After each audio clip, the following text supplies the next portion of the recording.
చిన్నప్పుడు కాకరకాయ అస్సలు తినేదాన్ని కాదు. మా ఇంట్లో అద్దుకున్న అక్క అది చూసి కాకరకాయని ఇలా చేస్తే బాగుంటుందని చెప్పిందంతే. ఆమె చేయడం చూడలేదు, ఆర్ చేసింది తినలేదు. ఎప్పుడు పెళ్ళైన తర్వాత నుండి స్టార్ట్ చేశాను, ఇప్పటి వరకు నాన్ స్టాప్ గా చేస్తూనే ఉన్నాను.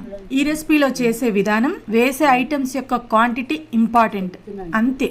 1/4 కిలో కాకరకాయల్ని సన్నగా పొడవుగా తరుక్కొని సాల్ట్ వేసుకొని బాగా పిసకండి. ఇది ఓన్లీ కాకరకాయ అంటే ఇష్టం లేని వారికి, ఆల్రెడీ ఇష్టం ఉన్న వాళ్ళు ఈ స్టెప్ ని స్కిప్ చేయొచ్చు. ఇప్పుడు దీంట్లో వాటర్ వేసి ఈ ముక్కలన్నిటిని పిండేసేయండి. ఇక్కడ అసలైన పాయింట్, కాకరకాయలు ఎన్ని ముక్కలు ఉన్నాయో అన్ని ముక్కలు ఉల్లిపాయలు, అంతా టమాటాలు రెడీ చేసి పెట్టుకోండి. ఈ కర్రీకి ఆయిల్ కొద్దిగా ఎక్కువే పడుతుంది, ముందే చెప్తున్నా. ఇప్పుడు దీంట్లోకి తాలింపు దినుసులు వేసి కాకరకాయ ముక్కల్ని వేసుకొని సాల్ట్ కూడా వేసుకుంటే తొందరగా వేగుతాయి. 65% వేగింది అనుకున్నాక కరివేపాకు, పచ్చిమిర్చి వేసుకొని వేయించుకోండి. ఆల్మోస్ట్ 85% వేగి ఉడికిపోయింది అనుకునే వరకు వేయించండి.